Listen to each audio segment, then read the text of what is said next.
We talked with a woman who is really paving the way for other women in the music industry.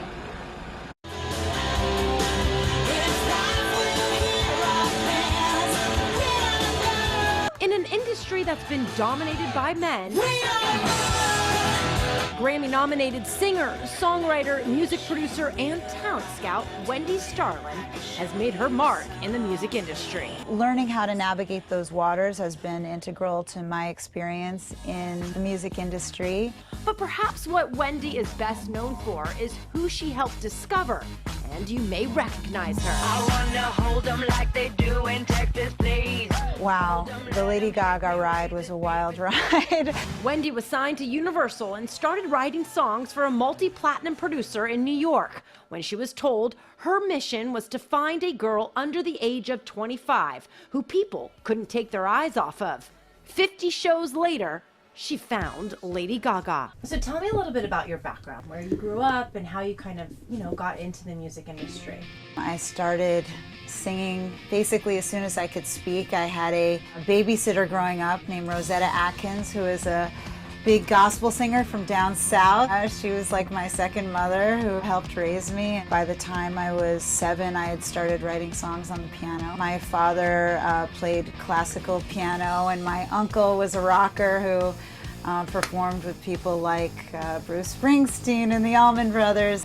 So I had these amazing musical influences around me from the time I was very young. In New York City, you have so many influences coming at you at once. I had experimented with so many different styles. It's just an eclectic mix. I got my first record deal when I was very young after being pulled out of the audience by Maceo Parker. I don't know if you know who Maceo Parker is, but he is James Brown. When James Brown went solo, his band stayed intact and Maceo Parker became the lead singer, and he literally pulled me out of the crowd. And when I hear music I love, and I start singing along, and so he tapped the microphone in front of my face and I started harmonizing with him, and he's like, "Oh my God, this girl knows how to sing." He sent all of the other musicians off the stage, and I ended up scatting on his stage for 20 minutes, and it was written up in all the newspapers the next day. And so that was really my start. The coolest part about that story actually is that the bass player took a string off his bass guitar after they were introducing me, and he coiled it up around his finger. And he took my hand and he got down on one knee and he said, "Wendy, darling, I don't know what you're doing in this club. You're way too young to be here. But you have a gift from God and you have to devote the rest of your life to using this gift." And he put the bass string around my finger in front of 1,000 people. And he said, "From this day forward, you are married to music." From there, a guy named Danger Mental came to my house. He was there originally to help me fix my equipment, and he's like, "You did this stuff?" And I said, "Yeah." He said, "Wow, this is really good." I said, "Thanks." And he said, "You sing on other people's projects." And at that point, I hadn't. And he said, "Would you like to sing on a record?" And I said, "Sure."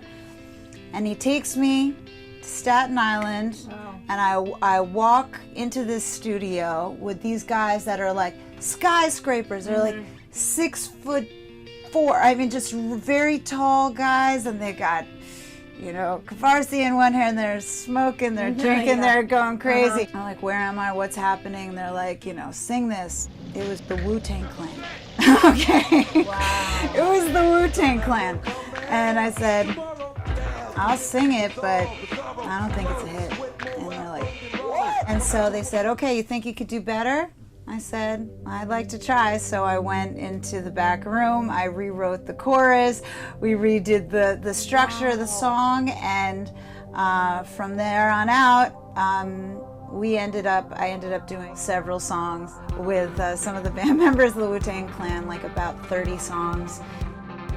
We ended up joining a group, we opened up for Sean Paul. There was so much that happened, but it's just been this very natural ride that one thing has led to the next, has led to the next. I was going to say, it sounds like one door opens and then another door opens, and it's kind of just Yeah. progressively been like that for you.